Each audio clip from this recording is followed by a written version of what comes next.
A person in personal protective gear, including a mask and face shield, works on a hospital bed with extensive equipment. Figure 19. One medical personnel are at the front lines of extremely dangerous work. Personal protective clothing is essential for any health worker entering an infection zone. Credit, Navy Medicine/Flickr. Chapter outline. 19. 1. The social construction of health. 19. 2. Global health. 19. 3. Health in the United States. 19. 4. Comparative health and medicine. 19. 5. Theoretical perspectives on health and medicine. On March 19, 2014, a mystery hemorrhagic fever outbreak occurred in Liberia and Sierra Leone.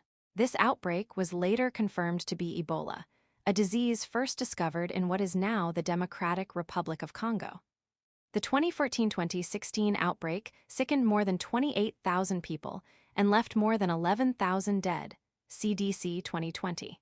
For the people in West Africa, the outbreak was personally tragic and terrifying. In much of the rest of the world, the outbreak increased tensions, but did not change anyone's behavior. Infection of U.S. medical staff, both in West Africa and at home, led to fear and distrust, and restrictions on flights from West Africa was one proposed way to stop the spread of the disease. Ebola first entered the United States via U.S. missionary medical staff who were infected in West Africa and then transported home for treatment. Several other Ebola outbreaks occurred in West Africa in subsequent years, killing thousands of people. 6 years after the massive 2014 epidemic, the people of West Africa faced another disease, but this time they were not alone. The coronavirus pandemic swept across the globe in a matter of months. While some countries managed the disease far better than others, it affected everyone. Highly industrialized countries, such as China, Italy, and the United States, were early centers of the outbreak. Brazil and India had later increases, as did the UK and Russia. Most countries took measures that were considered extreme, closing their borders, forcing schools and businesses to close, transforming their people's lives. Other nations went further, completely shutting down at the discovery of just a few cases. And some countries had mixed responses, typically resulting in high rates of infection and overwhelming losses of life. In Brazil and the United States, for example, political leaders and large swaths of the populations rejected measures to contain the virus. By the time vaccines became widely available, those two countries had the highest numbers of coronavirus death worldwide. Did the world learn from the Ebola virus epidemics, or did only parts of it learn? Prior to the United States facing the worst COVID-19 outbreak in the world, the government shut down travel, as did many countries in Europe.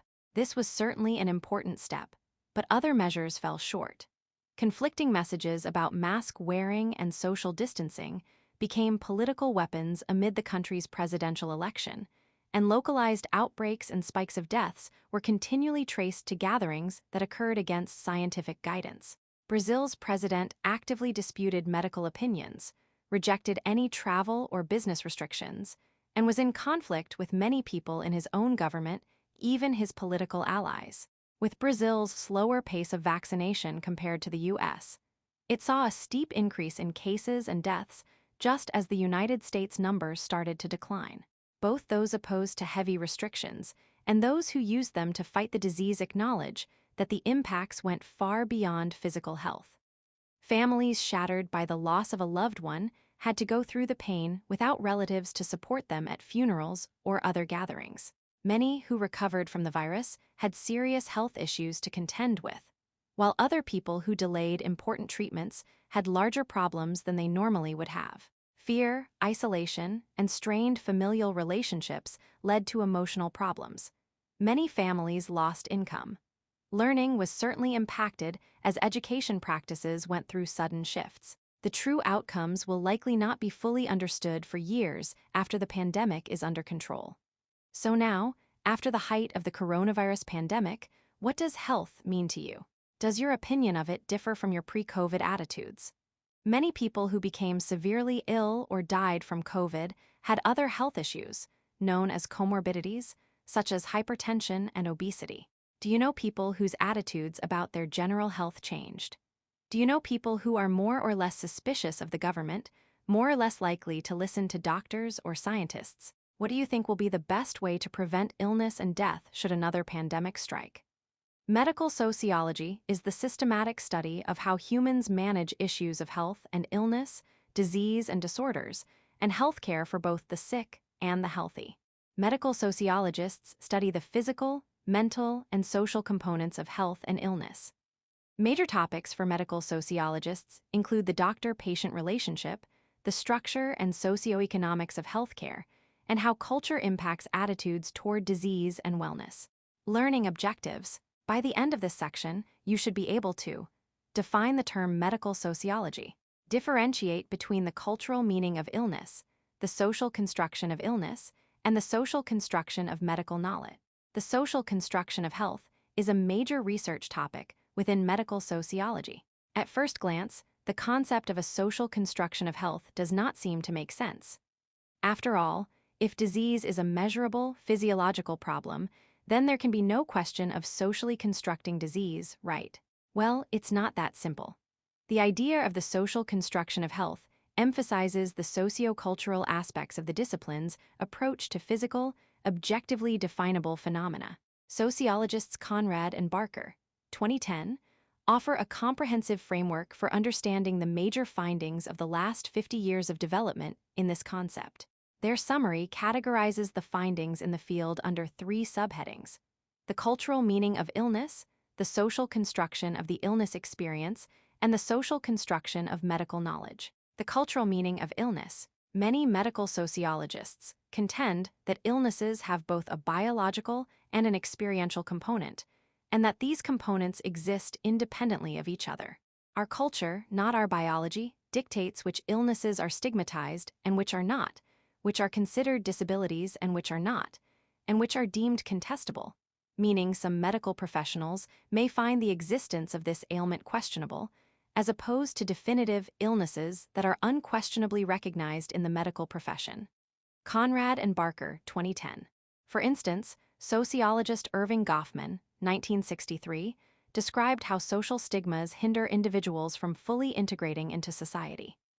In essence, Goffman, 1963, suggests we might view illness as a stigma that can push others to view the ill in an undesirable manner. The stigmatization of illness often has the greatest effect on the patient and the kind of care they receive.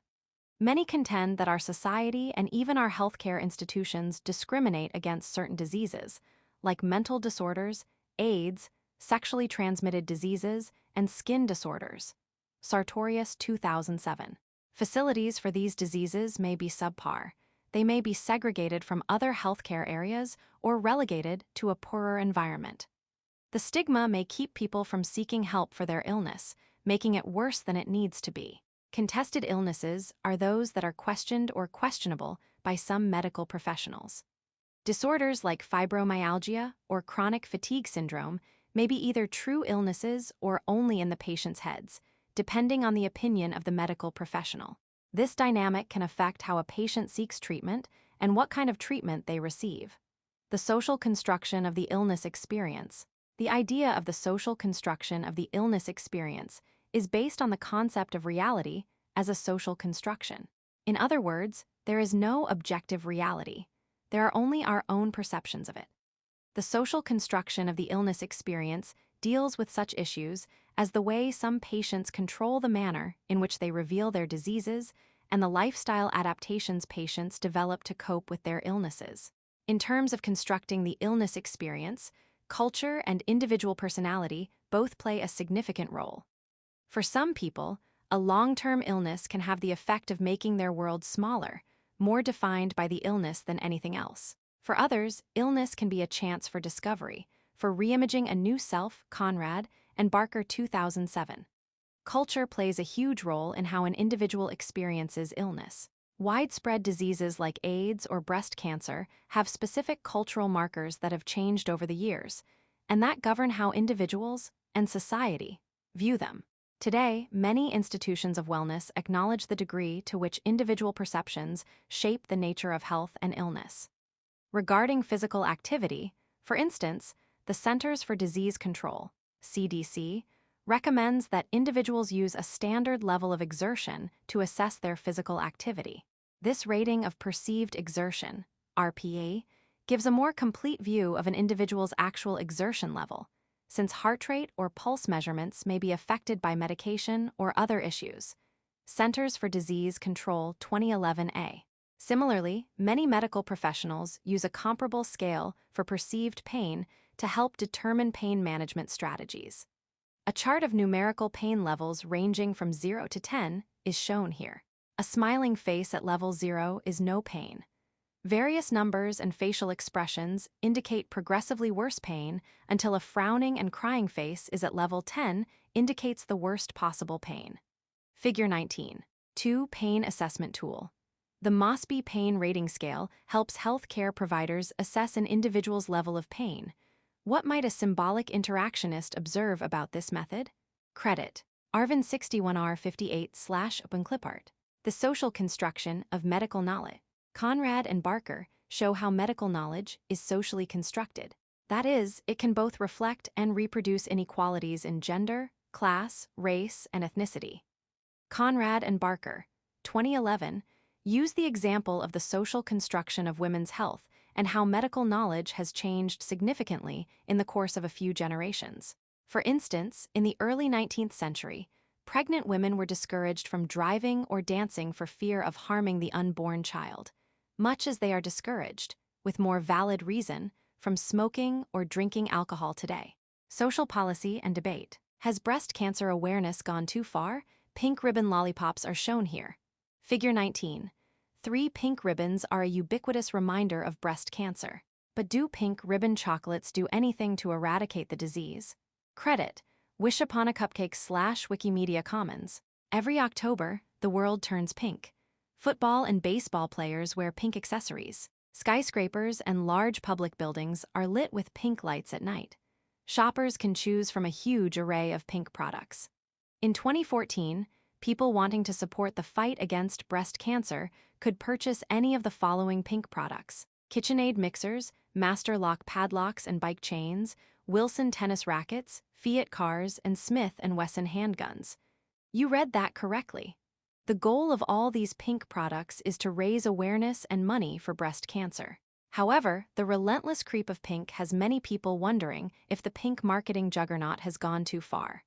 Pink has been associated with breast cancer since 1991, when the Susan G.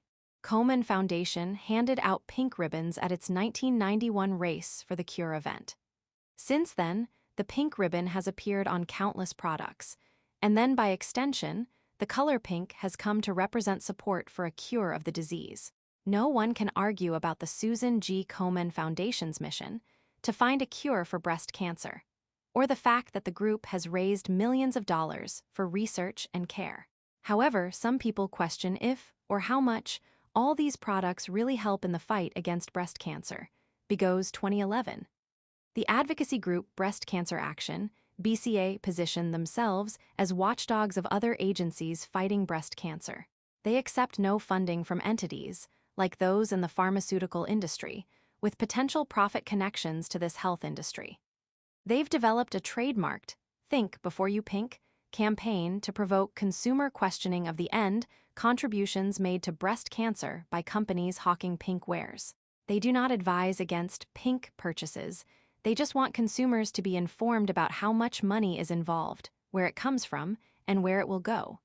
For instance, what percentage of each purchase goes to breast cancer causes? BCA does not judge how much is enough, but it informs customers and then encourages them to consider whether they feel the amount is enough.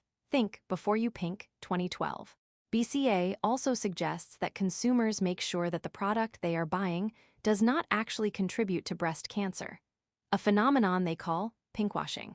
This issue made national headlines in 2010 when the Susan G. Komen Foundation partnered with Kentucky Fried Chicken, KFC, on a promotion called Buckets for the Cure. For every bucket of grilled or regular fried chicken, KFC would donate 50 cents to the Komen Foundation, with the goal of reaching $8 million, the largest single donation received by the foundation. However, some critics saw the partnership as an unholy alliance. Higher body fat and eating fatty foods has been linked to increased cancer risks, and detractors, including BCA, called the Komen Foundation out on this apparent contradiction of goals. Komen's response was that the program did a great deal to raise awareness in low-income communities, where Komen previously had little outreach. Hutchison, 2010. What do you think? Are fundraising and awareness important enough to trump issues of health? What other examples of pinkwashing can you think of? Learning objectives. By the end of this section, you should be able to define social epidemiology, apply theories of social epidemiology to an understanding of global health issues, differentiate high-income and low-income nations. Social epidemiology is the study of the causes and distribution of diseases. Social epidemiology can reveal how social problems are connected to the health of different populations. These epidemiological studies show that the health problems of high-income nations differ from those of low-income nations, but also that diseases and their diagnosis are changing.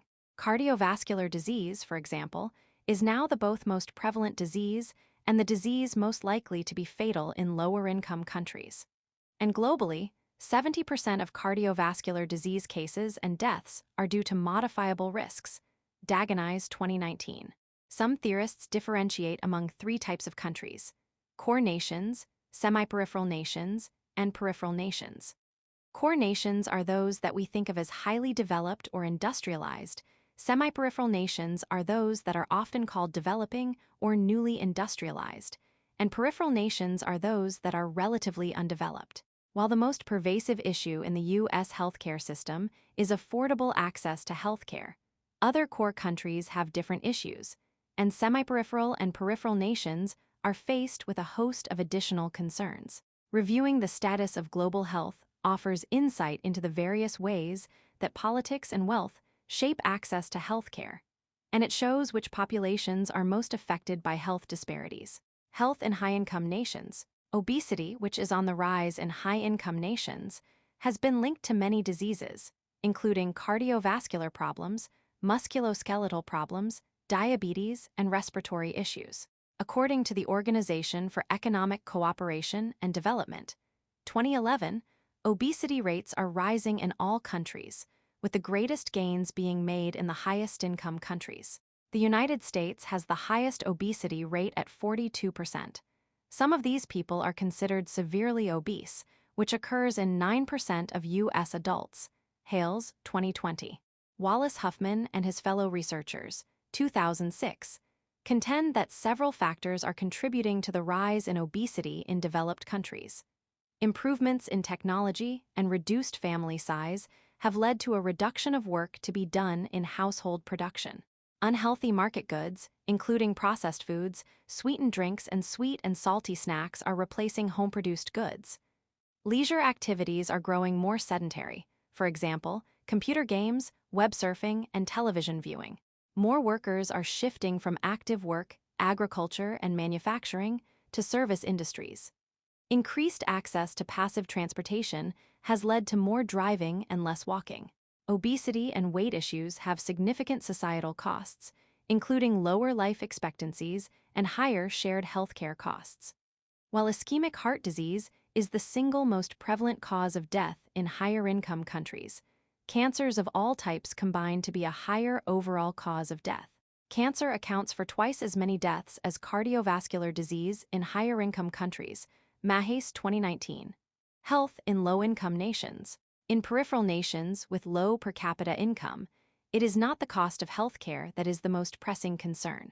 Rather, low-income countries must manage such problems as infectious disease, high infant mortality rates, scarce medical personnel, and inadequate water and sewer systems.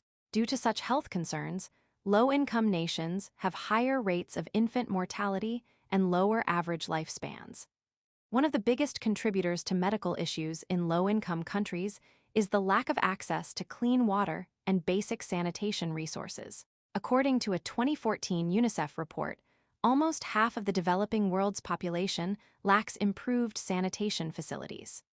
The World Health Organization, WHO, tracks health-related data for 193 countries and organizes them by region. In their 2011 World Health Statistics Report, They document the following statistics. Globally, in 2019, the rate of mortality for children under 5 was 38 per 1,000 live births, which is a dramatic change from previous decades.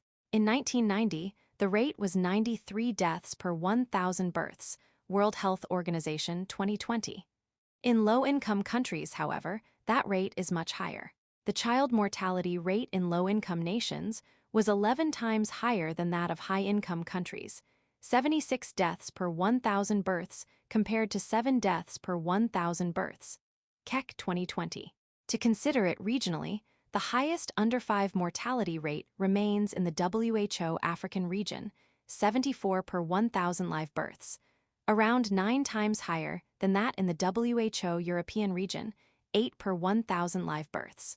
World Health Organization 2021. The most frequent causes of death in children under 5 years old are pneumonia, diarrhea, congenital anomalies, preterm birth complications, birth asphyxia trauma, and malaria, all of which can be prevented or treated with affordable interventions including immunization, adequate nutrition, safe water and food, and quality care by a trained health provider when needed. The availability of doctors and nurses in low-income countries is 1/10 that of nations with a high income.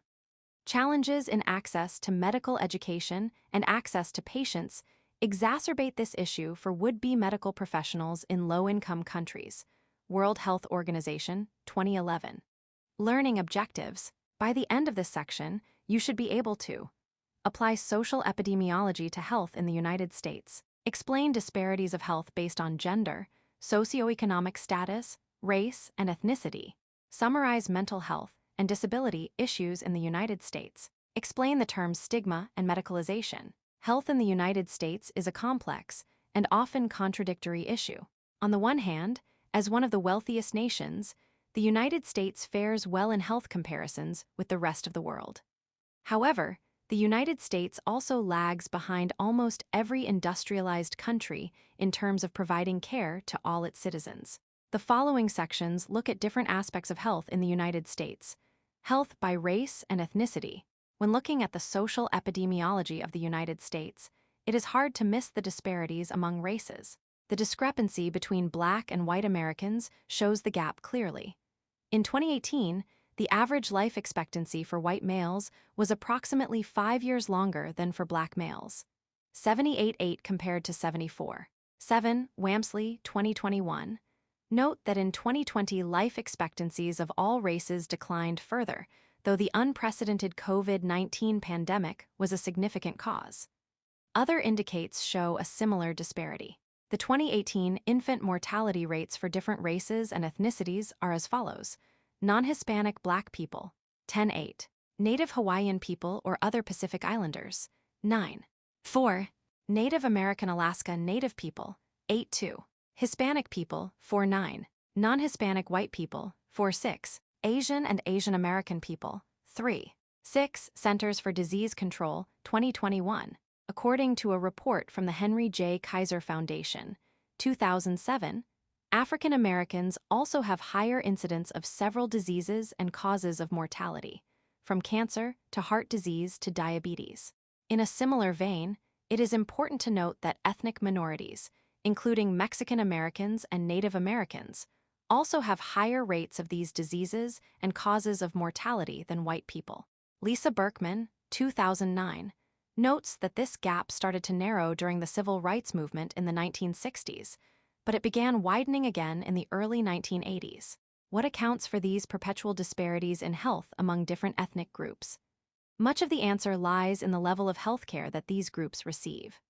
The National Healthcare Disparities Report shows that even after adjusting for insurance differences, racial and ethnic minority groups receive poorer quality of care and less access to care than dominant groups. The report identified these racial inequalities in care.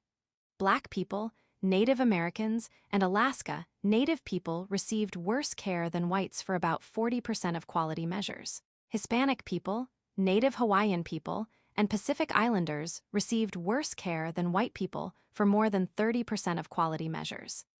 Asian people received worse care than white people for nearly 30% of quality measures, but better care for nearly 30% of quality measures.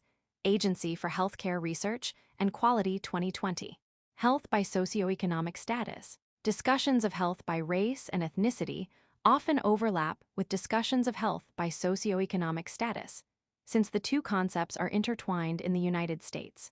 As the Agency for Health Research and Quality, 2010, notes, racial and ethnic minorities are more likely than non-Hispanic whites to be poor or near poor. So much of the data pertaining to subordinate groups is also likely to be pertinent to low socioeconomic groups. Marilyn Winkleby and her research associates, 1992, state that one of the strongest and most consistent predictors of a person's morbidity and mortality experience is that person's socioeconomic status, SES.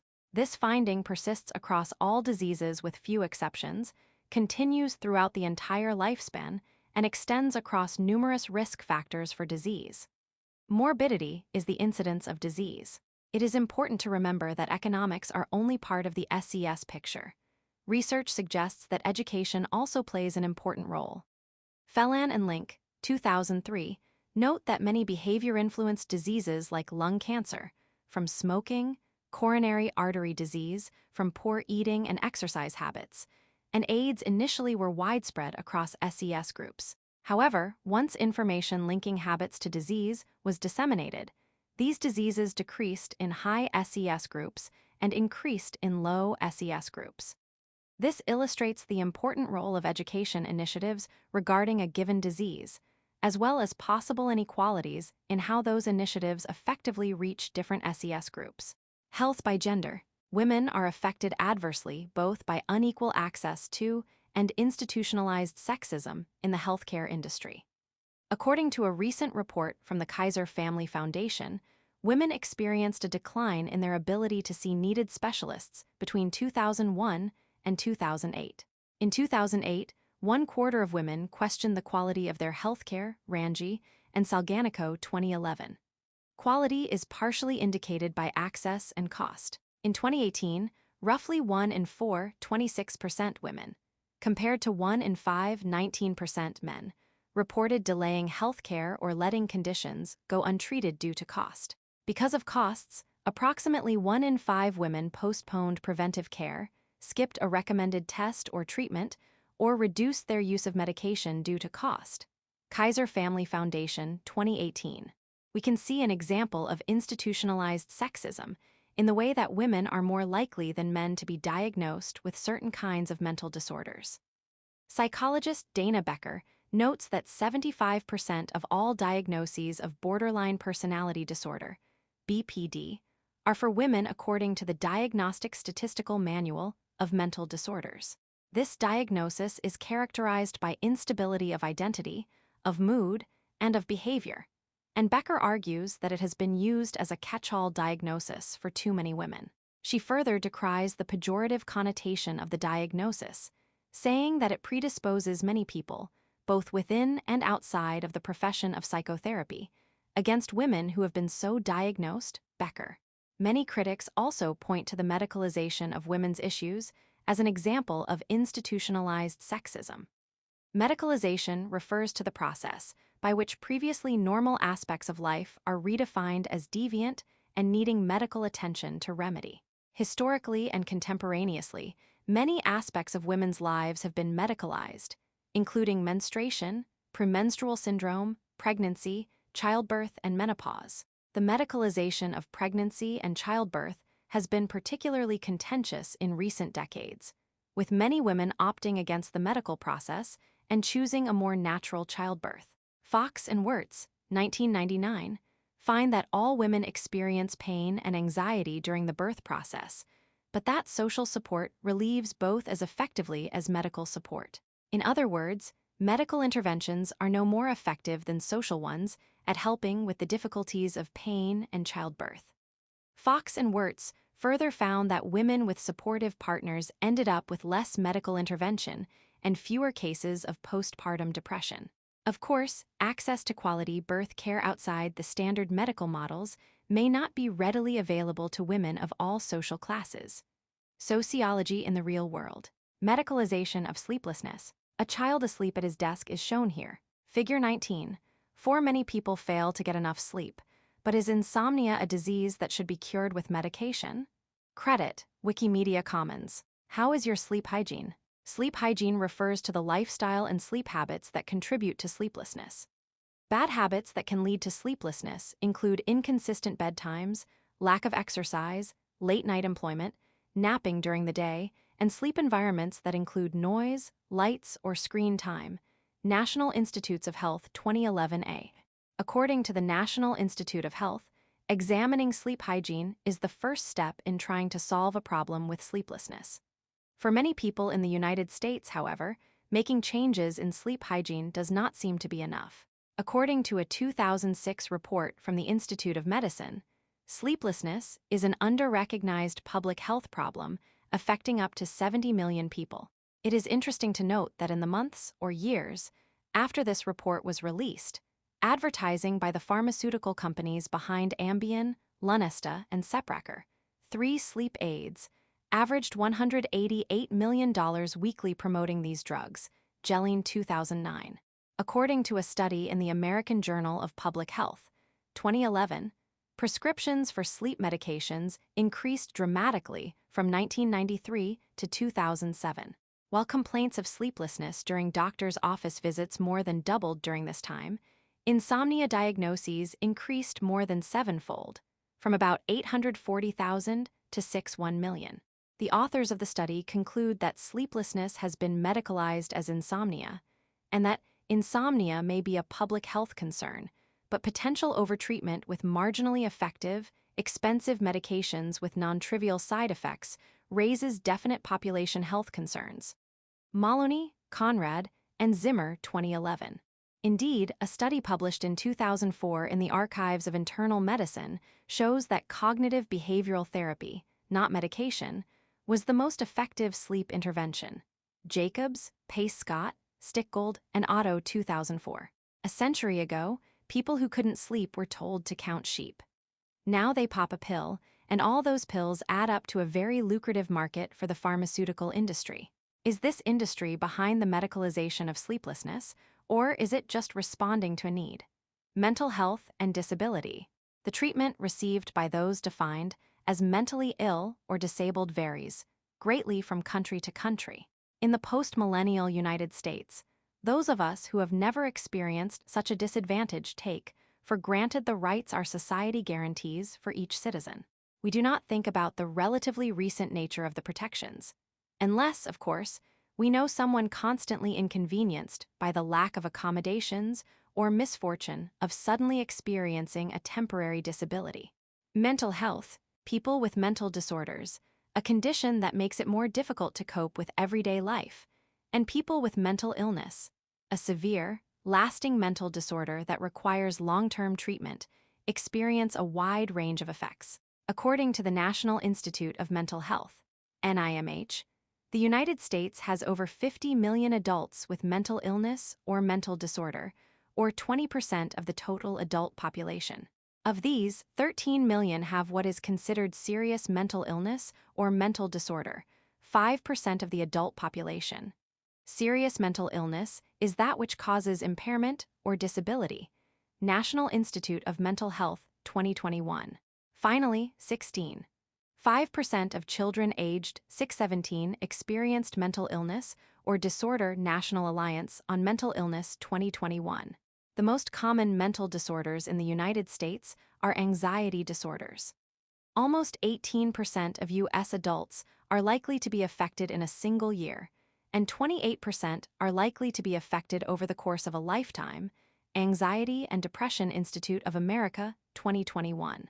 It is important to distinguish between occasional feelings of anxiety and a true anxiety disorder.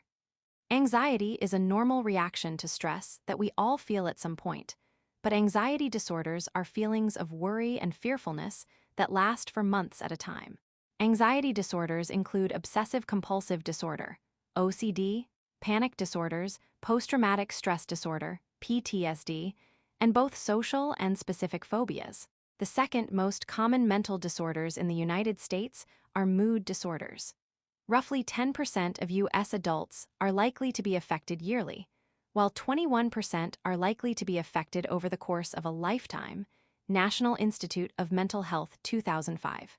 Mood disorders are the most common causes of illness-related hospitalization in the U.S. Agency for Healthcare Research and Quality 2021. Major mood disorders are depression and dysthymic disorder. Like anxiety, depression might seem like something that everyone experiences at some point, and it is true that most people feel sad or blue at times in their lives. A true depressive episode, however, is more than just feeling sad for a short period. It is a long-term, debilitating illness that usually needs treatment to cure. Bipolar disorder is characterized by dramatic shifts in energy and mood, often affecting the individual's ability to carry out day-to-day tasks. Bipolar disorder used to be called manic depression because of the way people would swing between manic and depressive episodes. Depending on what definition is used, there is some overlap between mood disorders and personality disorders, which affect 9% of people in the United States yearly. A personality disorder is an enduring and inflexible pattern of long duration leading to significant distress or impairment. That is not due to use of substances or another medical condition.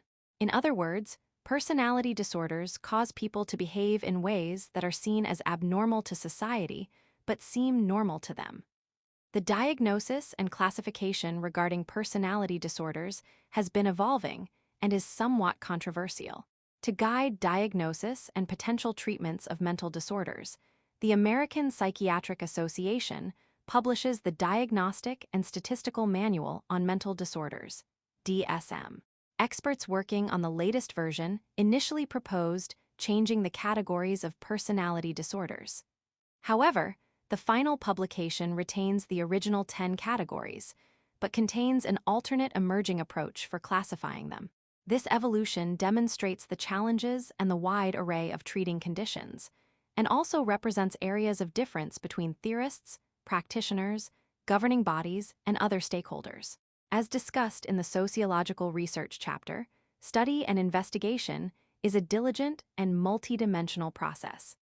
As the diagnostic application evolves, we will see how their definitions help scholars across disciplines understand the intersection of health issues and how they are defined by social institutions and cultural norms. White pills next to a pill bottle are shown here. Figure 19. 5 medication is a common option for children with ADHD.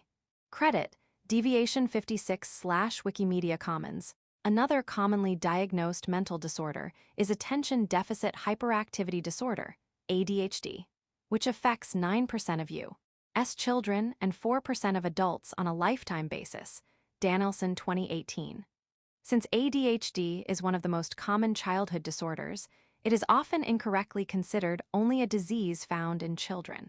But ADHD can be a serious issue for adults who either had been diagnosed as children or who are diagnosed as adults.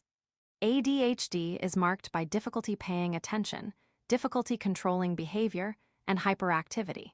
As a result, it can lead to educational and behavioral issues in children, success issues in college, and challenges in workplace and family life. However, there is some social debate over whether such drugs are being overprescribed. American Psychological Association. A significant difficulty in diagnosis, treatment, and societal understanding of ADHD is that it changes in expression based on a wide range of factors, including age, CHADD 2020. Autism spectrum disorders, ASD, encompass a group of developmental brain disorders that are characterized by deficits in social interaction, verbal and nonverbal communication, and engagement in repetitive behaviors or interests. National Institute of Mental Health. As of 2021, the CDC estimates that 1 in 54 children has an autism spectrum disorder. Beyond the very high incidence, the rate of diagnosis has been increasing steadily as awareness became more widespread. In 2005, the rate was 1 in 166 children. In 2012, it was 1 in 88 children. The rate of increase and awareness has assisted diagnosis and treatment, but autism is a cause of significant fear among parents and families. Because of its impact on relationships and especially verbal communication, children with autism and their parents can be shunned, grossly misunderstood and mistreated.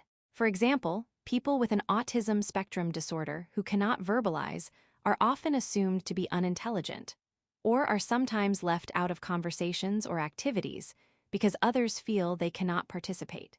Parents may be reluctant to let their children play with or associate with children with ASD. Adults with ASD go through many of the same misconceptions and mistreatments, such as being denied opportunities or being made to feel unwelcome. Applied behavior analysis. Disability. A blue handicapped accessible sign is shown here. Figure 19. 6. The accessibility sign indicates that people with disabilities can access the facility. The Americans with Disabilities Act requires that access be provided to everyone. Credit. LTLJ/Wikimedia Commons. Disability refers to a reduction in one's ability to perform everyday tasks. The World Health Organization makes a distinction between the various terms used to describe disabilities. They use the term impairment to describe the physical limitations, while reserving the term disability to refer to the social limitation. Before the passage of the Americans with Disabilities Act, ADA, in 1990, people in the United States with disabilities were often excluded from opportunities and social institutions many of us take for granted. This occurred not only through employment and other kinds of discrimination, but also through casual acceptance by most people in the United States of a world designed for the convenience of the able-bodied. Imagine being in a wheelchair and trying to use a sidewalk without the benefit of wheelchair-accessible curbs. Imagine as a blind person trying to access information without the widespread availability of Braille. Imagine having limited motor control and being faced with a difficult-to-grasp round door handle. Issues like these are what the ADA tries to address. Ramps on sidewalks, Braille instructions, and more accessible door levers are all accommodations to help people with disabilities. People with disabilities can be stigmatized by their illnesses. Stigmatization means their identity is spoiled. They are labeled as different, discriminated against, and sometimes even shunned. They are labeled, as an interactionist might point out, and ascribed a master status, as a functionalist might note, becoming the blind girl or the boy in the wheelchair, instead of someone afforded a full identity by society. This can be especially true for people who are disabled due to mental illness or disorders. As discussed in the section on mental health, many mental health disorders can be debilitating and can affect a person's ability to cope with everyday life. This can affect social status, housing, and especially employment. According to the Bureau of Labor Statistics, 2011, people with a disability had a higher rate of unemployment than people without a disability in 2010. 8% to 94%. This unemployment rate refers only to people actively looking for a job. In fact, 8 out of 10 people with a disability are considered out of the labor force. That is, they do not have jobs and are not looking for them. The combination of this population and the high unemployment rate leads to an employment population ratio of 18.6% among those with disabilities. The employment population ratio for people without disabilities was much higher, at 63.5%, U.S. Bureau of Labor Statistics 2011. Sociology in the Real World. Obesity, the last acceptable prejudice.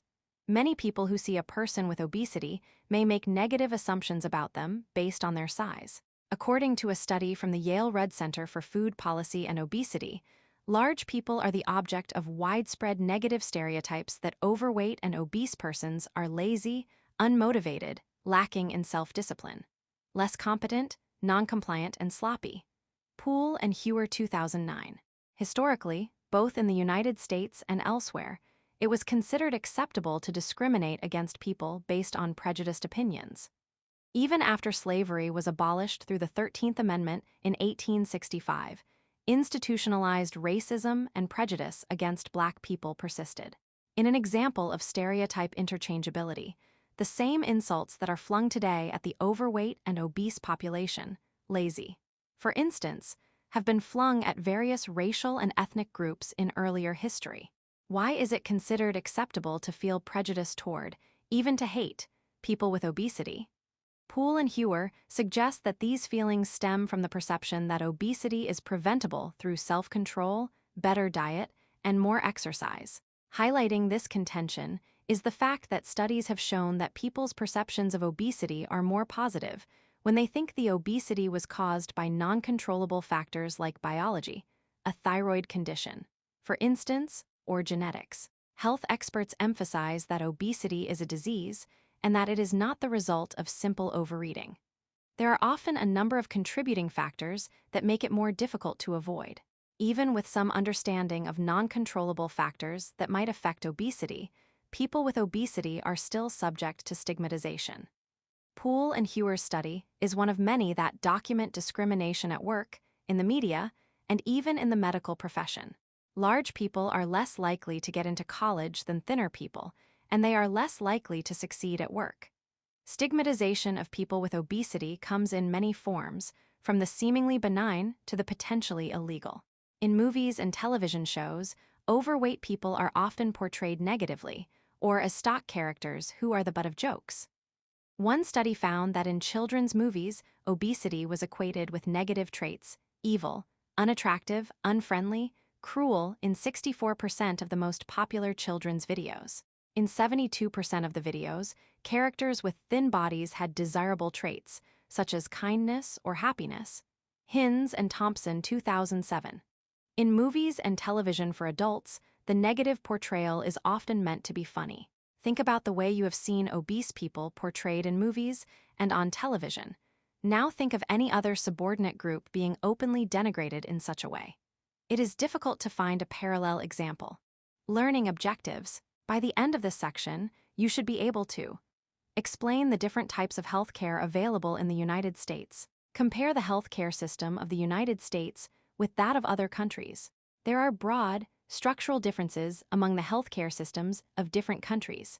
In core nations, those differences might arise in the administration of healthcare, while the care itself is similar. In peripheral and semi-peripheral countries, a lack of basic healthcare administration can be the defining feature of the system. Most countries rely on some combination of modern and traditional medicine. In core countries with large investments in technology, research, and equipment, the focus is usually on modern medicine, with traditional, also called alternative or complementary medicine, playing a secondary role. In the United States, for instance, the American Medical Association, AMA, resolved to support the incorporation of complementary and alternative medicine in medical education. In developing countries, even quickly modernizing ones like China, traditional medicine, often understood as complementary by the Western world, may still play a larger role. U.S. healthcare. U.S. healthcare coverage can broadly be divided into two main categories: public healthcare, government-funded, and private healthcare, privately funded. The two main publicly funded healthcare programs are Medicare, which provides health services to people over 65 years old as well as people who meet other standards for disability, and Medicaid, which provides services to people with very low incomes who meet other eligibility requirements. Other government-funded programs include service agencies focused on Native Americans, the Indian Health Service, veterans, the Veterans Health Administration, and children, the Children's Health Insurance Program. Private insurance is typically categorized as either employment-based insurance or direct purchase insurance. Employment-based insurance is health plan coverage that is provided in whole or in part by an employer or union. It can cover just the employee or the employee and their family. Direct purchase insurance is coverage that an individual buys directly from a private company. Even with all these options, a sizable portion of the U.S. population remains uninsured. In 2019, about 26 million people, or 8% of U.S. residents, had no health insurance. 2020 saw that number go up to 31 million, Keith 2020. Several more million had health insurance for part of the year, Kaesler-Starkey 2020. Uninsured people are at risk of both severe illness and also chronic illnesses that develop over time. Fewer uninsured people engage in regular checkups or preventative medicine and rely on urgent care for a range of acute health issues. The number of uninsured people is far lower than in previous decades. In 2013, and in many of the years preceding it, the number of uninsured people was in the 40 million range, or roughly 18% of the population. The Affordable Care Act, which came into full force in 2014, allowed more people to get affordable insurance. The uninsured number reached its lowest point in 2016, before beginning to climb again, Garfield 2019. People having some insurance may mask the fact that they could be underinsured. That is, people who pay at least 10% of their income on healthcare costs not covered by insurance, or, for low-income adults, those whose medical expenses or deductibles are at least 5% of their income. Scone, Doty, Robertson, and Collins, 2011. Why are so many people uninsured or underinsured? Skyrocketing healthcare costs are part of the issue. While most people get their insurance through their employer, not all employers offer it, especially retail companies or small businesses in which many of the workers may be part-time. Finally, for many years insurers could deny coverage to people with pre-existing conditions, previous illnesses, or chronic diseases. The Patient Protection and Affordable Care Act, often abbreviated ACA or nicknamed Obamacare, was a landmark change in U.S. healthcare. Passed in 2010 and fully implemented in 2014, it increased eligibility to programs like Medicaid, helped guarantee insurance coverage for people with pre-existing conditions, and established regulations to make sure that the premium funds collected by insurers and care providers go directly to medical care. It also included an individual mandate, which requires everyone to have insurance coverage by 2014 or pay a penalty. A series of provisions, including significant subsidies, are intended to address the discrepancies in income that are currently contributing to high rates of uninsurance and underinsurance. In 2012, the U.S. Supreme Court upheld the constitutionality of the ACA's individual mandate. 29 million people in the United States have gained health insurance under ACA, Economic Policy Institute, 2021. The individual mandate required by the ACA was abolished via subsequent legislation in 2019. A large group of people gather at a rally. They hold signs reading "Health is a human right" and "Save healthcare." Figure 19. 7. The Affordable Care Act has been a savior for some and a target for others. As Congress and various state governments sought to have it overturned with laws or to have it diminished by the courts, supporters took to the streets to express its importance to them. Credit Molly Adams. The ACA remains contentious. The Supreme Court ruled in the case of National Federation of Independent Businesses v. Sebelius in 2012 that states cannot be forced to participate in the PPACA's Medicaid expansion. This ruling opened the door to further challenges to the ACA in Congress and the federal courts, some state governments, conservative groups, and independent businesses. The ACA has been a driving factor in elections and public opinion. In 2010 and 2014, many Republican gains in congressional seats were related to fierce concern about Obamacare. However, once millions of people were covered by the law and the economy continued to improve, public sentiment and elections swung the other way. Healthcare was the top issue for voters, and desire to preserve the law was credited for many of the Democratic gains in the election, which carried over to 2020. Healthcare elsewhere. Clearly, healthcare in the United States has some areas for improvement. But how does it compare to healthcare in other countries? Many people in the United States are fond of saying that this country has the best healthcare in the world. And while it is true that the United States has a higher quality of care available than many peripheral or semi-peripheral nations, it is not necessarily the best in the world. In a report on how U.S. healthcare compares to that of other countries, researchers found that the United States does relatively well in some areas, such as cancer care, and less well in others, such as mortality from conditions amenable to prevention and treatment. Doctor and Berenson, 2009. One critique of the Patient Protection and Affordable Care Act is that it will create a system of socialized medicine, a term that for many people in the United States has negative connotations lingering from the Cold War era and earlier. Under a socialized medicine system, the government owns and runs the system. It employs the doctors, nurses, and other staff, and it owns and runs the hospitals, Klein 2009. The best example of socialized medicine is in Great Britain, where the National Health System, NHS, gives free health care to all its residents. And despite some U.S. citizens' knee-jerk reaction to any healthcare changes that hint of socialism, the United States has one socialized system with the Veterans Health Administration. It is important to distinguish between socialized medicine, in which the government owns the healthcare system, and universal healthcare, which is simply a system that guarantees healthcare coverage for everyone. Germany, Singapore, and Canada all have universal healthcare. People often look to Canada's universal healthcare system, Medicare, as a model for the system. In Canada, healthcare is publicly funded and is administered by the separate provincial and territorial governments. However, the care itself comes from private providers. This is the main difference between universal healthcare and socialized medicine. The Canada Health Act of 1970 required that all health insurance plans must be available to all eligible Canadian residents, comprehensive in coverage, accessible, portable among provinces, and publicly administered. International Health Systems, Canada 2010. Heated discussions about socialization of medicine and managed care options seem frivolous when compared with the issues of healthcare systems in developing or underdeveloped countries. In many countries, per capita income is so low and governments are so fractured that healthcare as we know it is virtually non-existent. Care that people in developed countries take for granted, like hospitals, healthcare workers, immunizations, antibiotics and other medications, and even sanitary water for drinking and washing, are unavailable to much of the population. Organizations like Doctors Without Borders, UNICEF, and the World Health Organization have played an important role in helping these countries get their most basic health needs met.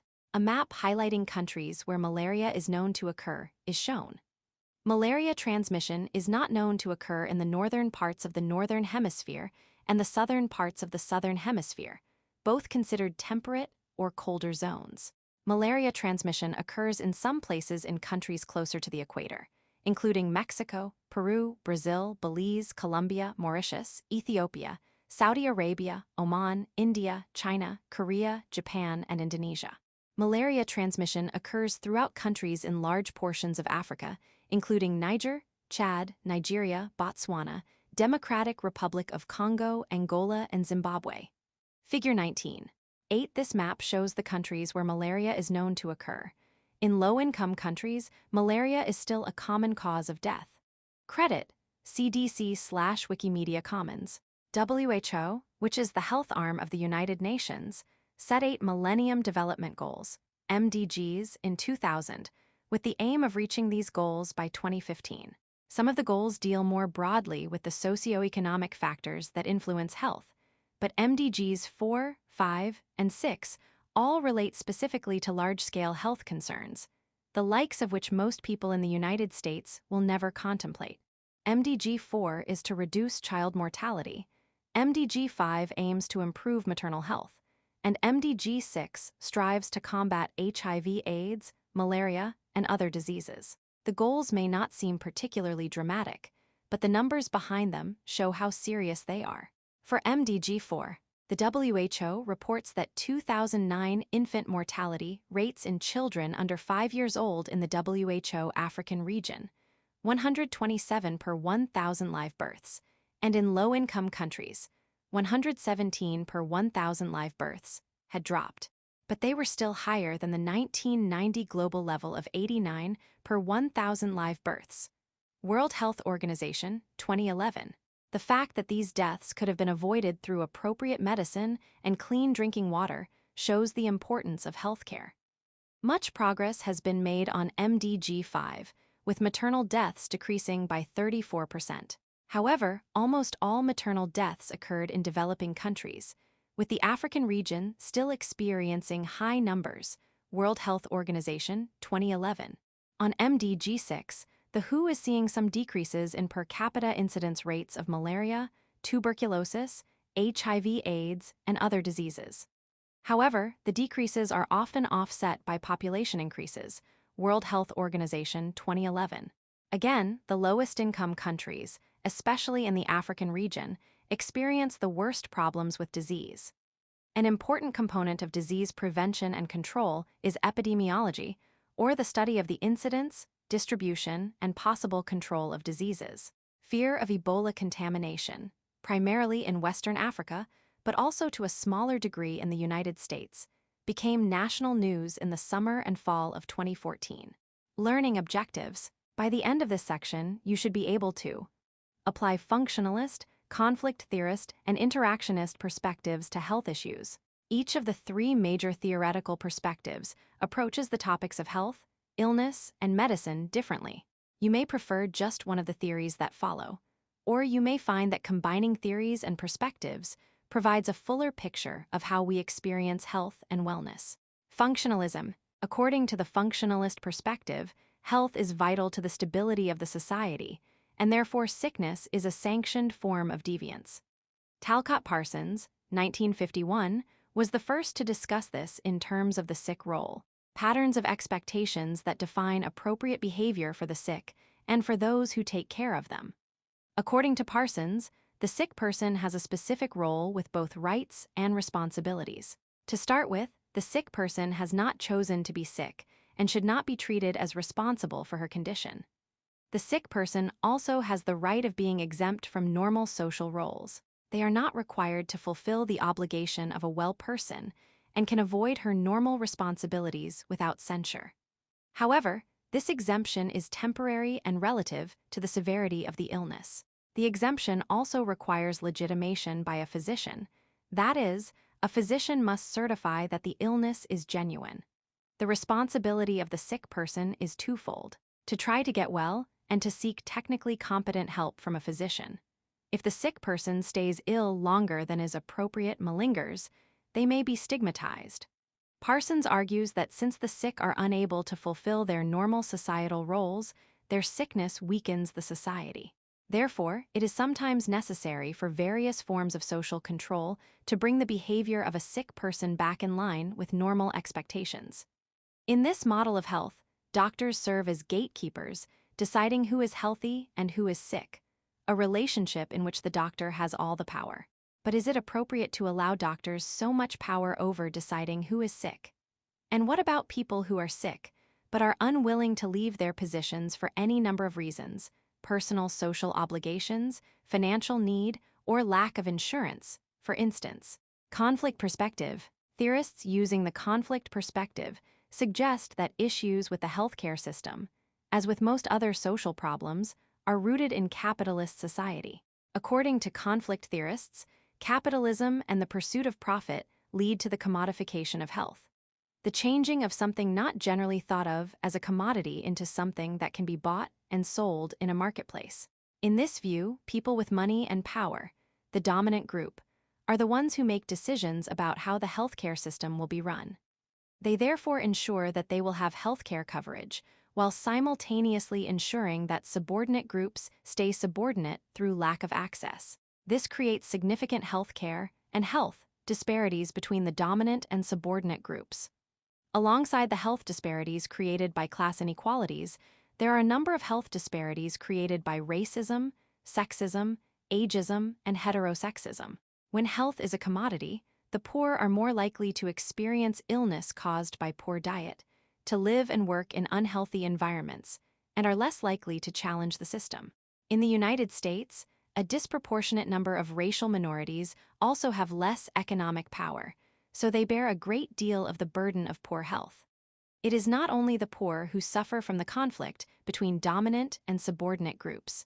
For many years now, same-sex couples have been denied spousal benefits, either in the form of health insurance or in terms of medical responsibility.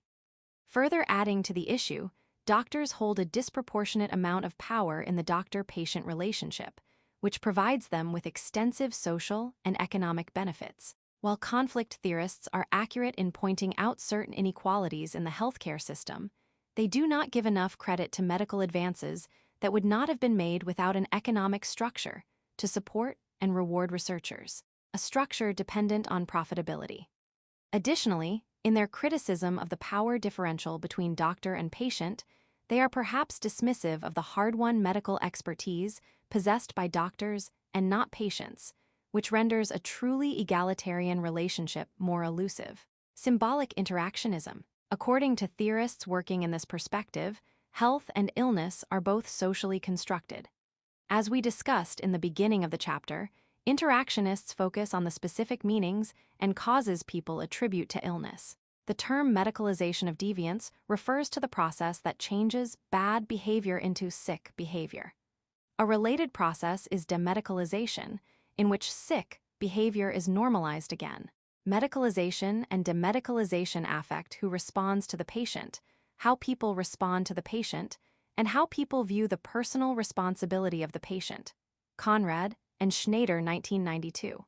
An old engraving depicting King Alcohol is shown. Figure 19.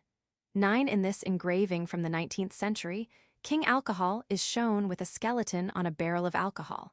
The words poverty, misery, crime, and death hang in the air behind him.